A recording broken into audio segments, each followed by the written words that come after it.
Kusi nga anak ni Gedalias nga anak ni Amarias nga anak ni Ezekias. Maingon ang Ginoo, wag tangon ko ang tanang butang sa kalibutan, wag tangon ko ang tao o mga mananap, ingon man ang mga langgam o mga isda. Daglagon ko ang mga dautan, uukon ko ang tanang tao, nag-ingon ang Ginoo. So, this is the message of the Lord kang Zephaniah. Zephaniah means hidden of God. Itago sa Diyos.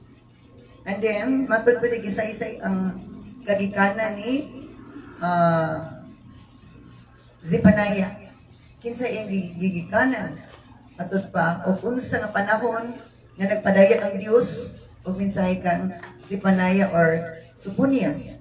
Maog kato ang panahon ni Hosayas nga anak ni Amon sa iya paghari sa Judah.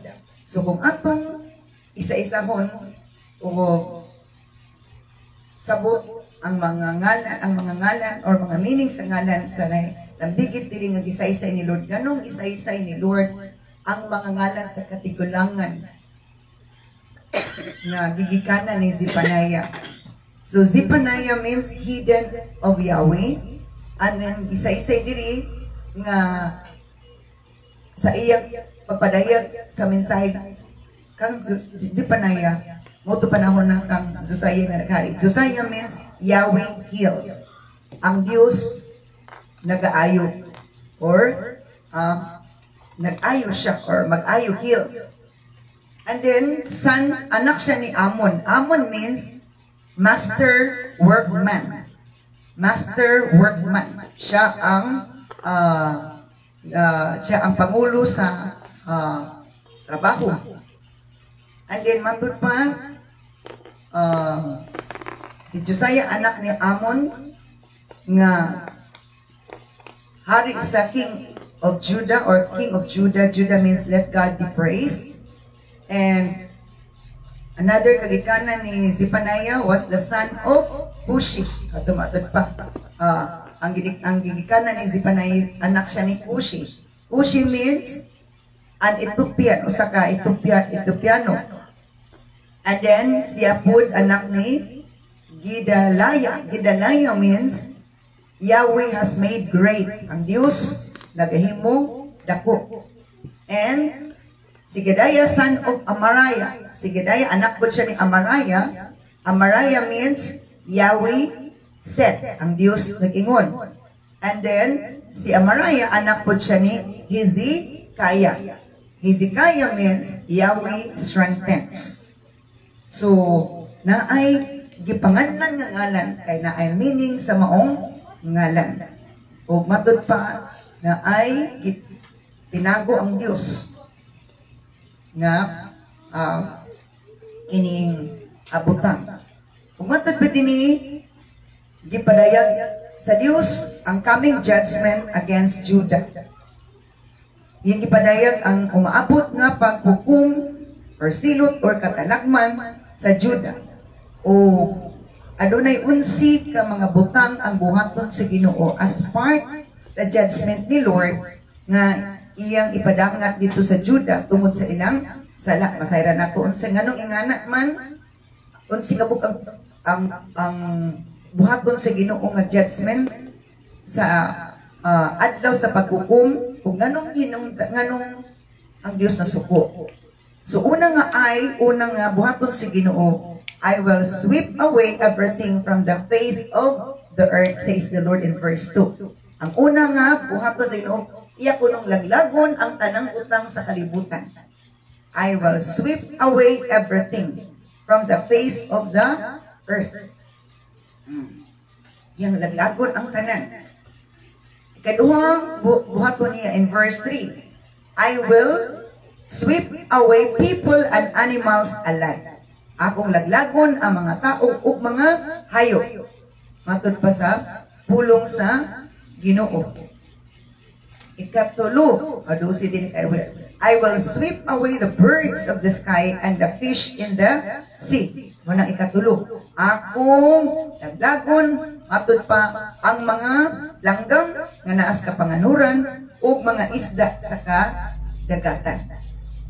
Mga among lagi ang mga binuhat sa Dios kung ang tao maghimo sala, ang tao magpagahi. Mamong ang tanang binuhat. Upat, I will reduce the wicked to heaps of rubble. Ato pa sa pulong sa Ginoo mo nagi sa isa-isa Ginoo. Isa verse 3, silutan ko, wag tagon ko ang tao nga mga mananap, o matud pa, ingon man ang mga langgam o mga isda, laglagon ko ang mga dautan, uuhon ko ang tanang tao nga nag-ingon ang Ginoo. Nag-ingon ang Ginoo. Laglagon ko ang tanang dautan, puuhon niya ang tanang tao katauhan. Ang Diyos masuko, maamog ang tanan po tungod sa tao nga nagpahagit sa kasuko si Ginoo. Dili man makahagit ang mga hayop. Ang taong may makahagit sa kasuko sa Ginoo. So kung masuko, ingani na si Lord kasuko, ingana na po kadako ang atraso sa tao. So, ingana gyapon sa tao. Kung masuko ang tao, labi na sa kasuko, tungod sa sobra ng abuso, nagihimo sa nag-abusar, di na yun normal ang tingog, dili na normal ang mga panghitabo. Ingana gyapon. Ika-5 or ika-6, matod pa, I will crush Judah and Jerusalem with my fist. Tatapin na. Silutan ko ang Judah o ang tanang lumulupyo sa Jerusalem. Pagtangon ko kining dapita ang mga hadumanan ni Baal o ang ngalan sa mga pari, mga nagsimba sa mga Diyos. Ika-6, I will crush Judah and Jerusalem with my fist. Iya kunong suntukon, iyang sumpagon, iyang bunugon ang Judah of Jerusalem sa iyang kamot. And destroy every last trace of their Baal worship. Laglagon kuno ni Lord ang tanan kuno nga gigamit nila sa pagsimba kang Baal. Iyang hukman ang iyang rival si Baal. Si Baal is, ang name sa Baal, isa na ngalan representation ni Satanas. Baal means husband, possessor, and Lord. Isa na ang representation si Baal, representation ni Satan na siya mo na ang karibal sa Ginoo sa Old Testament sa pag-worship sa Diyos, sa pag-worship. Baal means, or Baal man na siya sa English, possessor, Lord, and husband. Walang yung paris din si Astoret o si Astaroth. Muna siya. So, munang kaparis pa niya. Iya kunong papasok ang maonga klase sa pagsimba nga gihimo sa mga katawhan kan muutoy nung danasuko ang Lord.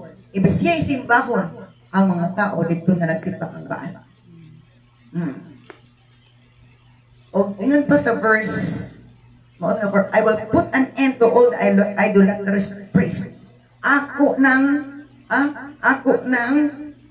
putlon ang pagsimbag Diyos. Ang kanang mga pari nga nagsimbag Diyos matud pa, buuhon na nako, wala na mahinumduman. Matud pa. Wala na kandumanan ni Baal ang ngalan sa mga pari nga nagsimba sa mga Diyos. Pagtango na puno sa Ginoo ang pagsimbag Diyos. Ito, God has said. Amaraya means Yahweh said.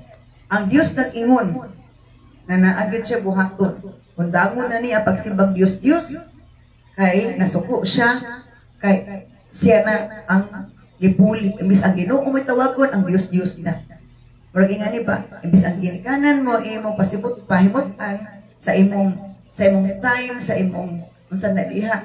Pagdayeg ang gidayeg to anas barkadang way ayo. Di ba? Inga na. O ito itong i-post. Nakita na ko this today ba to or yesterday. Sa bata pa, ang duha ka bata gailog sa mama. Ako si mama, ako si anak, ako ginikanan, gailogan ng ginikanan. Pagdagko na, di raka, di na ko nimo. So inga na kaya po ani nga sitwasyon. Sa unang wa para receive ang Ginoo gid worship. Sa di na receive na ni Baal. Si Baal na guys, kuanan ang mga time para kang Baal na kung nasuko si Lord. Nasuko siya, nahagit siya. Kaya nahagit siya na siya'y buhaton. Muna nga, ikapito niyang buhaton, iyan ang wagtangon, ang handumanan sa pagsimba ni Baal o ang mga pari nga nagsimba sa mga Diyos, the idolatrous priest. Ang mga pari nga nagsimba o mga Diyos, iyan ang buuhon. Kaya mo hinungdan na ang mga tao nangainkan yung simba. Kaya sila mismo ang nag-encourage na nga simba ko na to. Kaya na-deceive na sila ng imbong na. Nga naman ko noon, unsa magibuhat daw nila ning mga idolatrous priests o mga pari nga nagsimba sa Diyos sa Zephaniah chapter 1 verse 4 verse 5. Laglagon ko kadtong nanaka sa mga atop aron pagsimba sa mga langit nung binuhat. I will destroy those, for they go up to their roofs and bow down to the sun, moon, and stars. Lain na lagi pang simba ang binuhat na Ginoo, nagsimba na sa adlaw, sa bulan o sa bituon. They claim to follow the Lord, but they worship Molech. Si Molech is the god of the Ammonites. Si Molech or si Milcom or Molech pariya na muna ang Diyos sa mga Amorites. Ang ilang gisimba, ang ilang gi-acknowledge nga Diyos is ang adlaw, ang bulan ug ang bituon. Wanang naay sun god worship na ay magsimba sa mga Diyos sa kalangitan. Daguan sila. Ug nagpasidaan na biya si Lord ani asa naton ang makita Deuteronomy chapter 5 man siguro na tanaw na kapatid.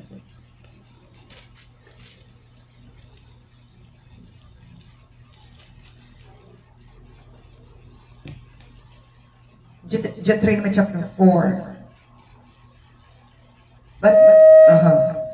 verse 15. Nagpasidaan si Lord sa mga katawan sa Israel through Moses. But be very careful.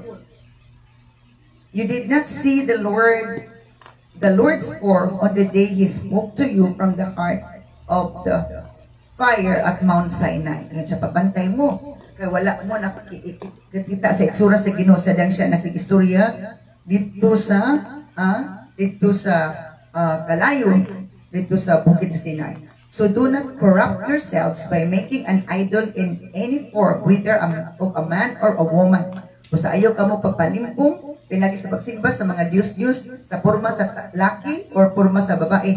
An animal, porma sa hayop on the ground, sa hayop sa yuta, a bird in the sky, or pagsimba sa mga langgam sa kalanginan, as a small animal that scurries along the ground, or pagsimba sa mga hayop nga nagakamang sa yuta, or fish in the deepest sea, or pagsimba sa mga isda nga naaslaw sa dagat. And when you look up into the sky, o kumutan-aw mo sa panganon, and see the sun, moon, and stars, all the forces of heaven, don't be seduced into worshiping them.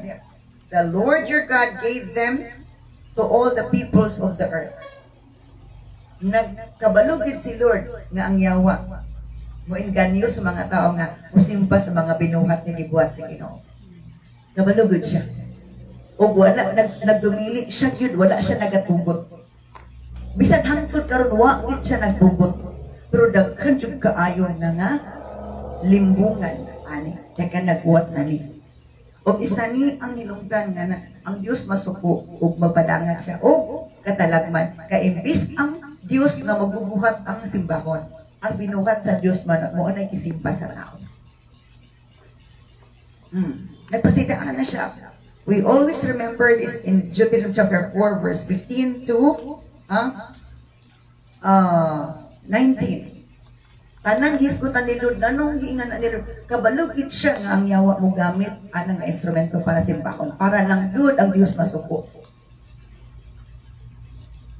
So kung na ay mga pagsimba ingana, it means natuman na ni nga ayaw pagsimba. Kabalo ang Lord nga na ay umaabot nga panahon nga kini pagkasimbahon.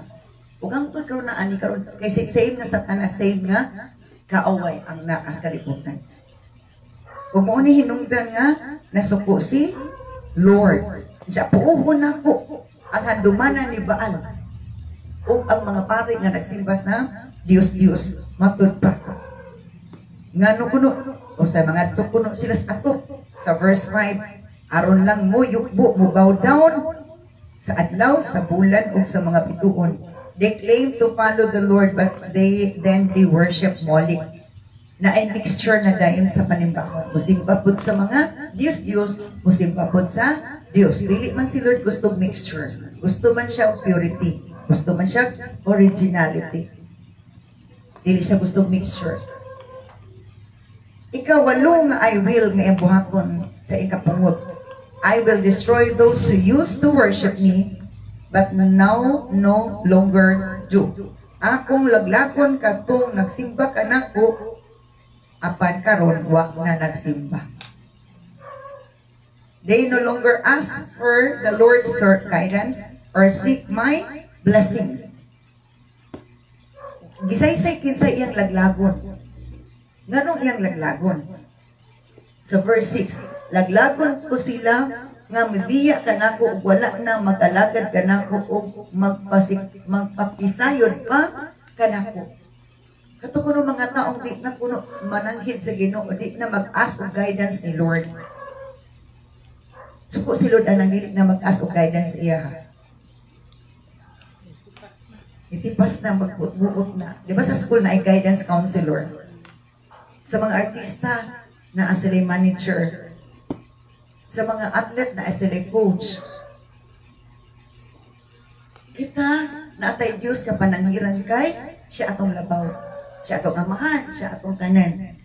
Kana kuno tao nga di na kuno mga guidance ni Lord, di na mag-seek ni Lord, di na mangita, di na mananghid. Abot ko na panahon laglagon kay ngano nag-abusal na wala na ipagtakot sa Ginoo. O di na ta mananghid sa Ginoo sa atong ginabuhat. Suko na Lord. Pare-pareha ba na nang malakaw tang di mananghid. Manguanta di mananghid. Wala man ay batasan. Naglagon, I will destroy those who used to worship me but now no longer do. They no longer ask for the Lord's guidance or seek my blessings. That is in NLT sa ASB. Those who have turned back from following the Lord, who do not seek the Lord or inquire of Him. Muni ang iyang laglagon. Ikawalo na niya nga buhaton. Gitagsa-tagsa niya kinsay iyang birahan, kinsay iyang panilangan. Kinsay silutan.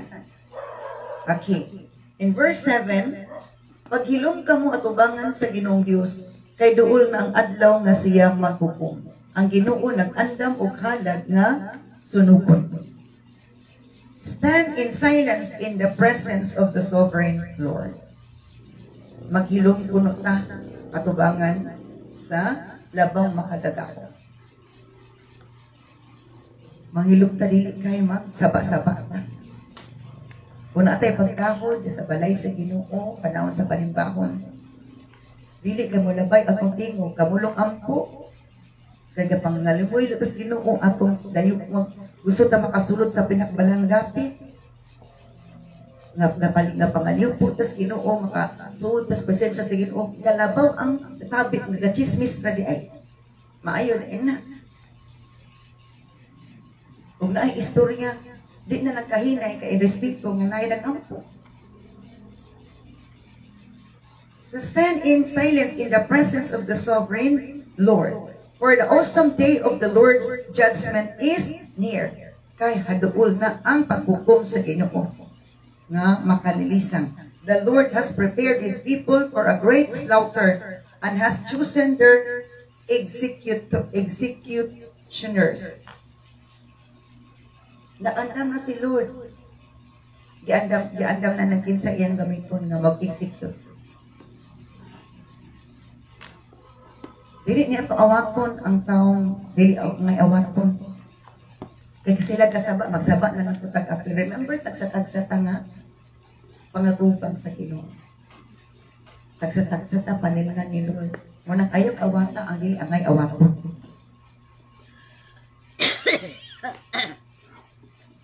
Wrong pattern must not be followed, must not be imitated. Ayaw awata ang sayop nga pattern. Siya bitaw, kung mag-awat tag wrong pattern, that is foolishness. Kabuang mana, binuang mana, binugok mana. Kabalot na sayop, awat ko na to. Di ba binugok?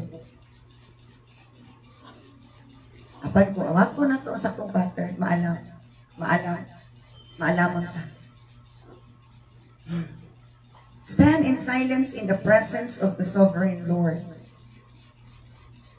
Makamove kung ayo ang Ginoo ko. Atong tahuron ang Diyos. Atong paminawan ang King. Atong palihog po siya. For the awesome day of the Lord's judgment is near. The Lord has prepared His people for a great slaughter. Grabe. Kiandam na puno sa Ginoo ang ikatawan sa dako nga slaughter. Saan ng slaughter? Ihawo na, patyo na. Dili ang dili sumo chance na to. Kitagaan ta ng chance. Magbago ka. Muna sa abot sa chapter 2, a call of repentance. Kuan mo? Seek the Lord all who are humble and follow His commands. Seek to do what is right. And advise niya, buhat na ang maayo, pagpaubos. Ayaw, sige kahiubos. Ang gingon ni Lord, magpaubos tali ka, sige ta kahiubos. Hindi ka ba, sige dentag. Kuan. Self-pity. Kaya naman, on that day of judgment, says the Lord, I will punish the leaders and princes of Judah. Ikaw siyam nga buhaton sa Ginoo. I will punish the leaders and princes of Judah and all those following pagan customs. Ako silutan matod pa ang tanan nga mga pangulo o mga prinsipi sa Judah. In verse 8. Sa adlaw nga ihalad na kini ngadto sa Ginoo, silutan ko ang mga opisyal o ang mga anak sa hari, ingon man ang tanan nga nagsunod sa batasan o kinabuhi sa mga langyaw. Isa-isa inunodkin sa iyang silutan. Kung ganon, silutan niya. Di na kuno, manangit sa Ginoo. Wala na. Wala na respeto sa Ginoo, wala na ipapanangit, dili na magkuan. Pero, ang pagrespeto na to sa itong aganon sa kalibutan, regular na to kada adlaw. Mga tahuran pa sa atong aganon. Pero sa Ginoo, wala na kanagkuan. Kaya nga nataka, deceive. In verse 9, ikat na pulo nga buhaton sin, I will punish those who participate in pagan worship ceremonies and those who fill their masters' houses with violence and deceit. Niadto niyang adlaw, silutan ko ang nagsimba sama sa mga tao nga wala mo ila kanako ug kadtong mangawat ug upatay ug aron mapuno sa mga inilog ang balay sa ilang agalon. Kisa na puno ang silutan na puno ikanapulo nga buhaton sa Ginoo, I will punish those who participate in pagan worship ceremonies Katong mag-apil-apil sa seremonyo sa mga pagano. Nganong apil-apil matang wala man tagi tugutan ni Lord. Silutan ni Lord. And those who fill their master's houses with violence and deceit. Kadto kuno na kining atong mga balay kuno sa mga nidato na pinaagi sa paglimbong o pagpangawat silutan pud kuno sa Ginoo. Kabalo na ay mga balik ko na ko sa verse 9. Ni adto unyang adlaw silutan ko ang nagsimba sama sa mga tao nga wala mo ilang kanako. Ug kadtong mangawat og mopatay aron mapuno sa mga inilog ang balay sa ilang tagalon. Kabalo sila nga napunoy mga balay nga nangapuno na puno sa panalangin tungod sa ilang pagpangilad o pagpatay o pagpangawat. Nadaghan ilang bahandi tungod sa mga binuhat nga di maayo. Silutan ni Lord ang tagsa-tagsa. Ang tanang dautan na isilot, ang tanang matarong na ay ganti. Anak na dyan na. Muna nga, dili na makaingon nga nung nga tumato siya nga na gi-bless ng to. Basta din na rin gi-bless. Pero na ay nakita na to blessing ko nung kaino niya. Naghimutang ka ng tautan, dili din na blessing at bangas gini. Silut ang paapot. Kasi panisa ni Lord sa verse 9, katong nag-apil-apil sa pagsimba sa seremonya sa pagano or Diyos-Diyos o katong and those who fill their house o katong ang ilang mga balay na puno-puno matod pa sa mga utang nga ilang kinawat o pinaagi silang pagpatay. Nakabaton sila anak kay ilang gikawatan, gipatay niya ang ipatay nila siguro ang tag-iya kay ni react niya nangawat sila. Kadumdum ko kanina na i-post man to kanina ba to gapon. Nag-motor bike, ang big bike niya. Isundan siya, isa ka motor, gipara, ikuha kong ipuan, gitilugan, siya ay kwarta ka helmet. Pagkasunod na anak ko ni abot, nga duha. Ang tunapo isa, kaya nagplano na sila, daghan sila. Ilang kunitan ang ilang biktima. Maglipay dito sila nga nasa libag kong bahay, bagong kinawan. Kalipay nila mag-ambit sa ilang mga kinawang, mga gibang ilong. Ang tag-iyang tinuod nagsakripisyo, gilon pa siguro to, unsa pa to, gilubulukan, unsa pa ka to niya, savings unto niya. Perting ko ulang. Ang tawa naghago, ng marisyo lang, nag-enjoy-enjoy. Ingon ni Lord, silutan niya. Muna niya pag-abot sa ubos, unsa nga klase nga silot ang iyang, unsa nga adlaw. Pero pwedeng nag-enjoy sila anang update sa ilang pagkadautan. I-enjoy nila ang ilang pagkadautan. Pero sa dihang, silutan na sila sa pagkadautan. Diyan na po daot ang ilang adlaw. Daot ang ilang kinabuhi. Muna parts atong prayer. Yun. Nag-pray ta nga ang kagawasan sa mga taong ibiktima sa kiyawa. Huwag sa demonyo. Okay, in verse 10, on that day, anang adlaw, sumala sa ingon ni Lord, ani, napulo ni, 12 manitanan, unsa buhaton si Ginoo. On that day, says the Lord, a cry of alarm will come from the fish gate, an echo throughout the new quarter of the city, and a great crush will sound from the hills. Anak ko ng adlaw, sa bading silutan na ni Lord, ang tanan, idungan man ni Lord. On that day, in verse 10, ni ana unyang adlaw mabati ang usa ka singgit gikan sa gangaan sa isda didto sa Jerusalem. Usa ka dangoy-ngoy gikan sa ikaduhang bahin sa syudad. Usa ka dapuno gikan sa kabungturan. Syudad ug sa kabungturan. Nay buhaton si Lord anang adlaw. Ang tanang bahak-hak is dili na madungog kung dili pag bangutana. Ganun buhaton ni Lord, tungod kay nag-enjoy na ang dautan.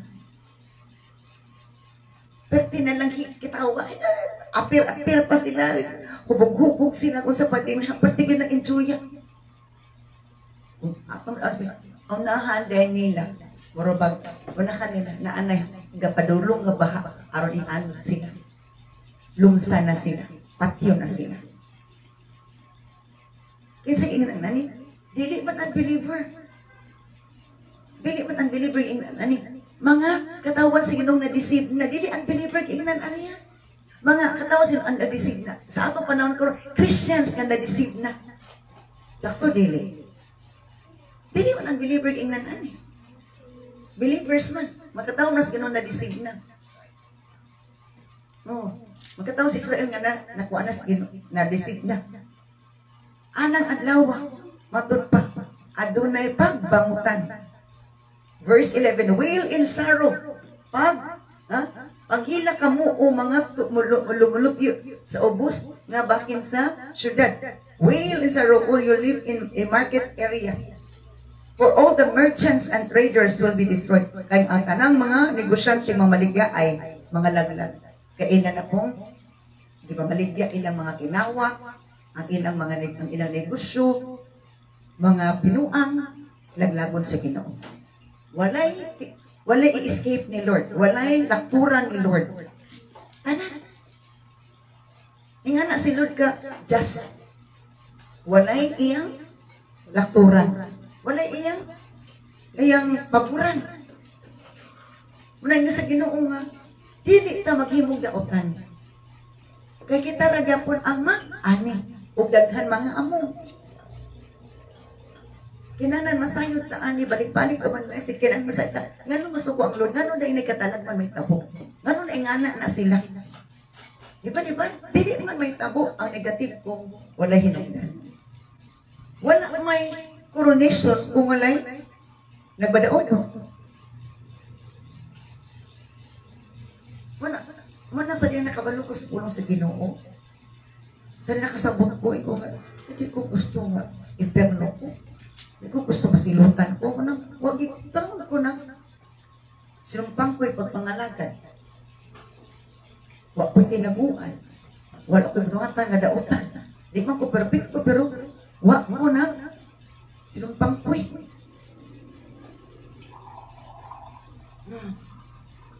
So yun din sa pulong sa Ginoo.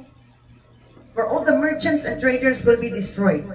Ang tanan ng mga negosyante nga na limbong, mga traders na maligya.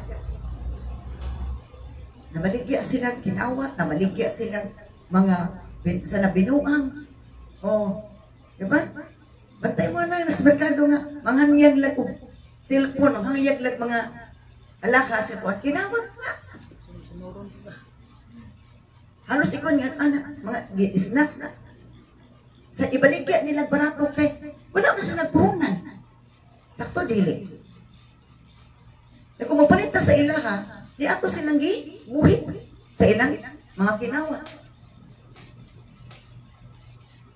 Bakit antos talagihan mo na ako, maalaan pa ito nagkawat.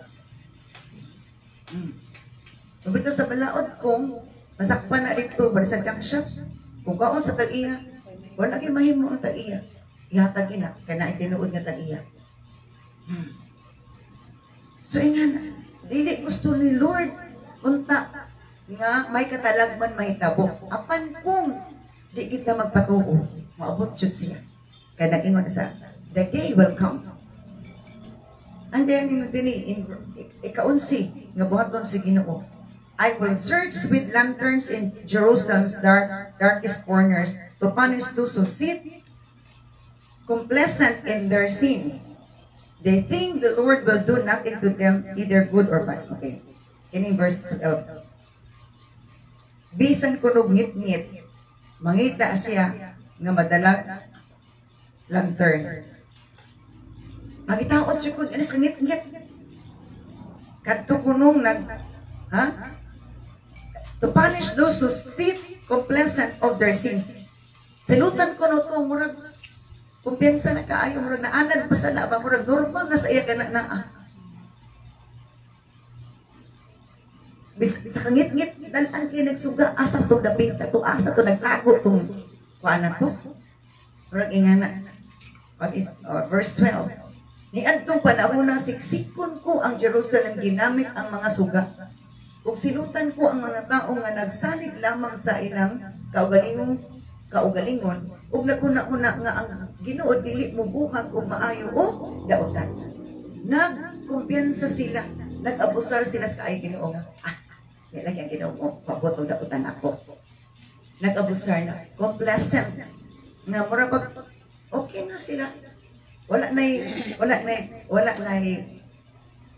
sila aim nga makadut-dut sa Ginoo, musik sa presensya sa Ginoo. Okay na lang nga, musimba, lingkod, wala na yung nga, gusto nila nga makapatid sa presensya sa Ginoo. Basta lang, murag attendance lang ba? Dili, budlungon silang sala. Nga na. Gusto nila, permi lang hapon.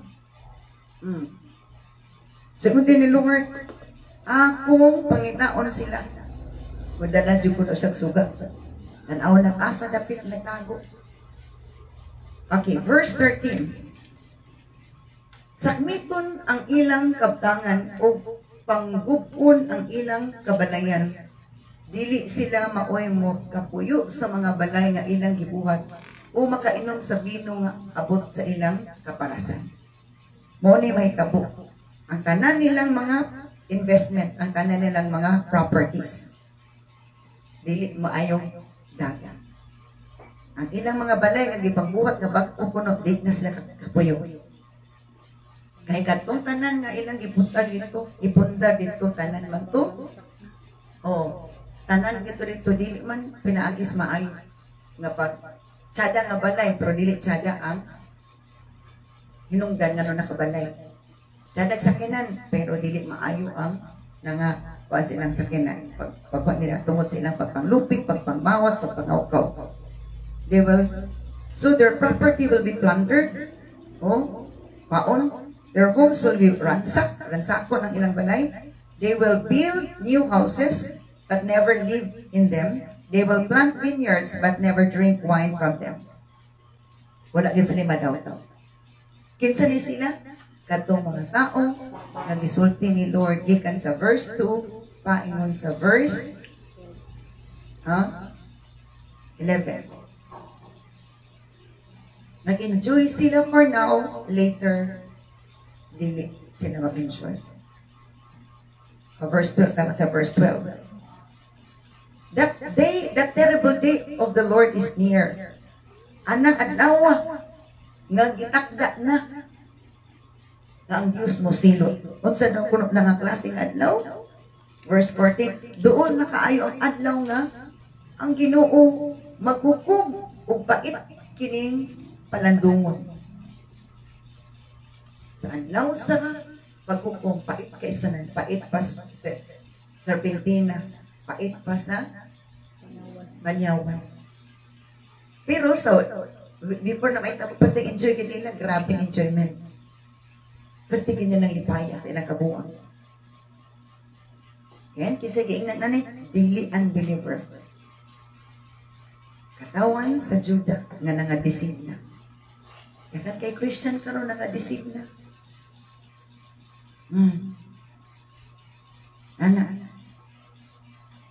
For attendance lang. Yan, reklamo pag dugay mahuman ang wali kay wala naman kanila ang kalipay. Gusto sila, sayo-sayo nun lang ka na. Hapit na a day of bitter tears, a day when even strong men will cry out, adlaw puno na sa kapaitan, nga bisan ang mga strong nga laki mohilak na sa kapait. Even the strong men will cry out. Verse 15, it will be a day when the Lord's anger is poured out. Adlaw na sa pagbutbut sa kapungot sa Ginoo. Kabalo si Lord kinsay giuhaw o kinsay taphaw ra ang pagpangalaga. Kinsay giuhaw sa pagpangalaga sa Ginoo, kinsay tapaw ra ang iyang pagduol sa Ginoo. Dili si Lord mailay nako. Katanaw siya kanunay adlaw gabi. It will be a day when the Lord's anger is poured out. Adlaw ka na nga ang kapungot sa Ginoo ibukbuk. A day of terrible distress and anguish. Matayalan ta bisan ang po na Lord na. Sa unsaon ta natong ampo. Kay mo na ang kapungot ni Lord. Wala na. May maluoy na lang ta. Di ba? Maluoy po nila wala ka kabuluon sa hinungdan. Nga na siya ang realidad. Maluoy ta pero wala din sila naluoy silang kaugalingon. Nagitagaan silang chance ni Lord mintas wa panay kapong. A day of terrible distress and anguish. A day of ruin and desolation. A day of darkness and gloom. A day of clouds and blackness. Sa verse 15. Gikan sa 14 to 15. 5 kabuk na gisadag. A day of bitter tears. A day when even strong men will cry out. Ikatulo. A day of terrible distress and anguish. Ikaupat. A day of ruin and desolation. Ikalima. A day of darkness and gloom. Ikaunom, a day of clouds and blackness. Ngit-ngit na negative na gid ang tanan anang adlaw. A day of trumpet calls and battle cries down to the walled cities and the strongest battle nets. Matod pa. Adlaw nga diin grabe gid ang pagtsabaw. Kay dili ta ng panahon. Pareha.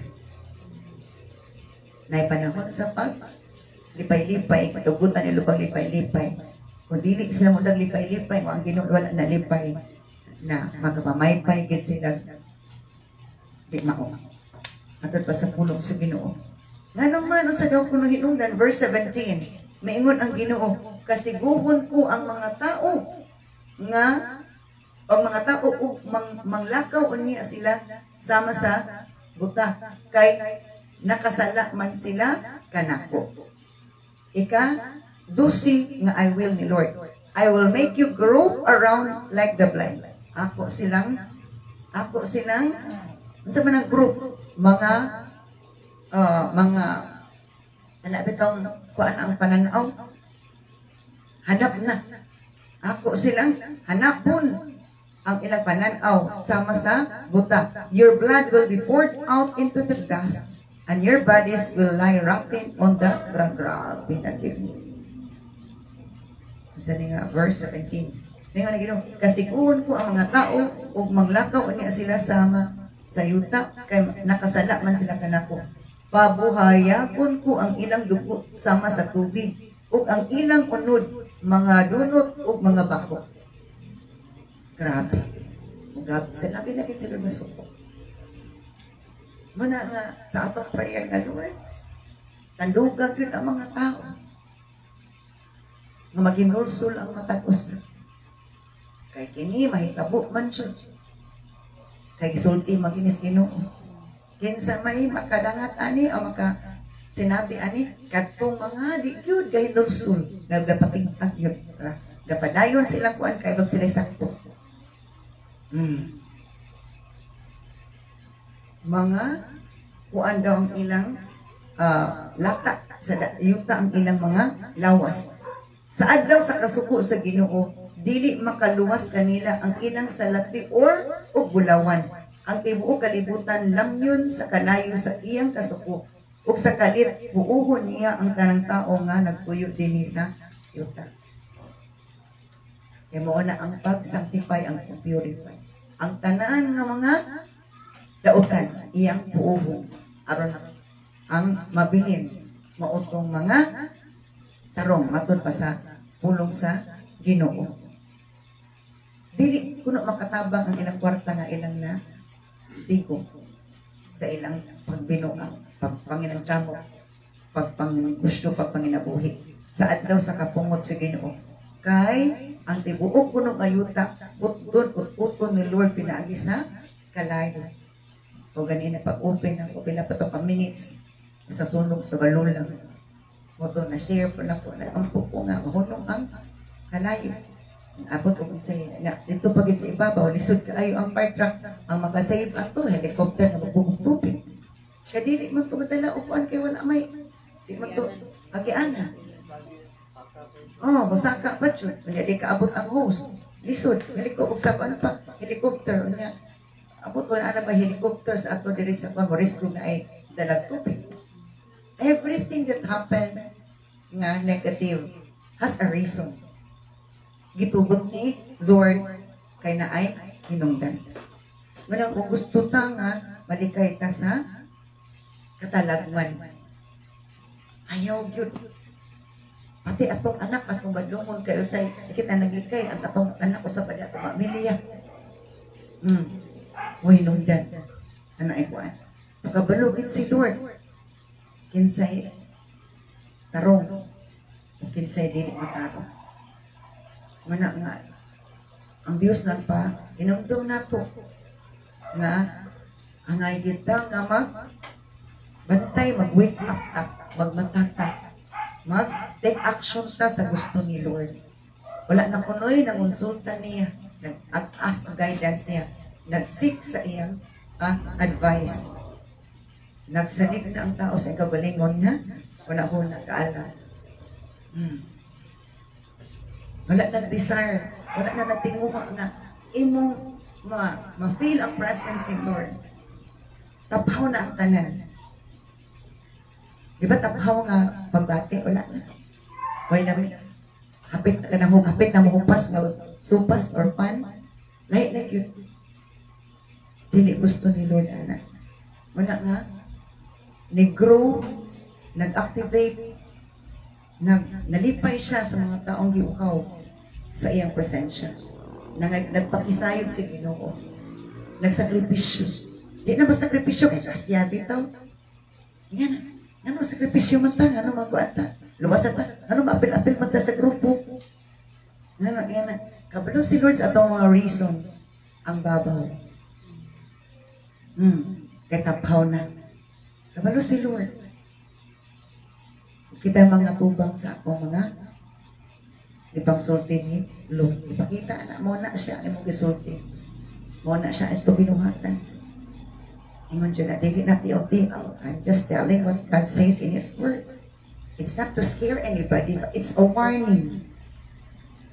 Amen. Dili na ingon pagpahadlok. Nahanas Biblia, ang Biblia di man pagpanghadlok. Pagpasidaan.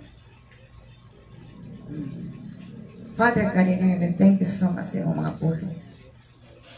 Salamat sa iyong pagpainundo. Na dili ikaw malipay.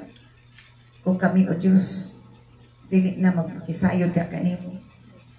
Dili na kasing-kasing ang among pagtuod ka kanimo. Taphaw na ang tanan. Lord, ikaw magapanalangin sa among kinabuhi nga duol pag-ayo di kanimo. Maninguha, O Diyos, nga makaduol sa imong balaang presensya. Mas tinati, O God, ang imong presensya nga maghatag og kabaguhan, kagawasan, kalinaw kalipay, kadaugan sa imong kinabuhi. Continue to bless your words, O Lord God, nga madumduman sa matag usa. Kung ikaw masuko, kakog na katalagan ng mahitabo. Ang tanan mo nga gikaguan nga wala ka nahimuot sa panahon nga kami naghago ato. Imo rang tuguton. Mawara ang tanan. Huwa di madawdaw bisag gamay. Lord, salamat Ginoo. Kabuni kami sa amilig nga dugo. Siluhi sa amilig nga dugo imong pulong usab, Lord. Nga dili kanimo labay kawang matisok kini sa mga kasing-kasing una magbaton ini o pagkadok pag simba kanimo sa bugos na mo ang kinabuhi. Salamat sa tanan sa ngalan ni Jesus we pray. Amen.